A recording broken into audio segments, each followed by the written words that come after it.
العلم دافع البلاء والوباء والقحط والمرض مظلوم مشروع منقوش في اللوح القلم.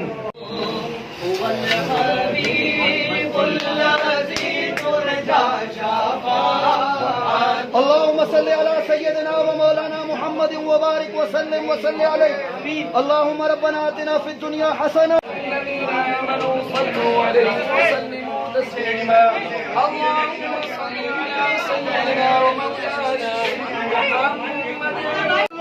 آمن بالله وملائكته وكتبه ورسله لا نفرق بين أحد من رسله وقالوا سمعنا وأطعنا غفرانك. محمد سيد الكونين والثقلين والفريقين من عرب ومن عجم. مولاي صل وسلم دائما